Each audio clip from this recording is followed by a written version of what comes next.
Hello guys, അപ്പം നമ്മൾ കുറേ കാലത്തിന് ശേഷം നമ്മൾ മൂന്നാൾ ഒപ്പരം കൂടിയിട്ടുണ്ട് കേട്ടോ. അപ്പോൾ കുറേ ആയി, ഒരു 3-4 മാസത്തോളമായി കേട്ടോ നമ്മൾ ഒപ്പരം കൂടിയിട്ട്.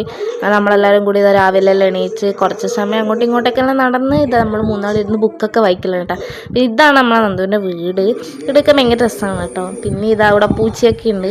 പിന്നെ ഈ ബുക്ക് നിങ്ങളെല്ലാവരും വായിച്ചിട്ടുണ്ടോ? ഞാനെന്തായാലും വായിച്ചിട്ടില്ല. പിന്നെ ജസ്റ്റ് അത് എടുത്ത് അങ്ങോട്ടും ഇങ്ങോട്ടും മറിച്ചൊക്കെ ഒന്ന് നോക്കി. പിന്നെ ഇതാ കുറച്ച് സമയം അനാമീൻ്റെ കൂടെ അങ്ങോട്ടും ഇങ്ങോട്ടും നടക്കണം കേട്ടോ, കുറച്ച് പൂവ് അങ്ങനത്തെയൊക്കെ നോക്കിയിട്ട്.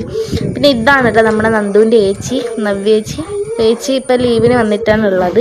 പിന്നെ നമ്മളിതാ കുറച്ച് സമയം ഇതാ കാട്ടിലേക്ക് കൂടി തെരാപ്പാര അങ്ങോട്ടും ഇങ്ങോട്ടും നടക്കലാണ് കേട്ടോ.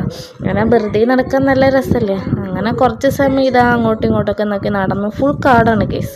കാട്ടിലേക്ക് കൂടി ഇങ്ങനെ കുരങ്ങനുണ്ടോ അങ്ങനെ ഇങ്ങനെ എന്തെങ്കിലും ഉണ്ടാ നോക്കി നടക്കാനാണ്. ബാക്കിൽ 2 കുരങ്ങൻ ഓൾറെഡി ഉണ്ട്. പിന്നെ നമ്മളിതാ വേഗം തന്നെ വന്ന് ഫുഡ് കഴിക്കാൻ നിന്നിട്ടാ. അപ്പം നന്ദു നല്ല മുട്ടക്കറിയും ദോശയൊക്കെ ആക്കിയിട്ടുണ്ടായിരുന്നു. അപ്പോൾ അതൊക്കെ കൂട്ടിയിരുന്ന് നമ്മൾ കഴിക്കാനാണ്. ബാക്കിൽ ഇത് അമ്മമ്മയും കൂടി കഴിക്കുന്നുണ്ട് കേട്ടോ. അങ്ങനെ ഞാനും ഇതാ കഴിച്ച് തുടങ്ങിയിട്ടുണ്ട്. നല്ല ടേസ്റ്റ് ഉണ്ട് കേട്ടോ. അങ്ങനെ ഒരു മുട്ടയൊക്കെ കഴിച്ച് ഇന്ന് നമ്മൾ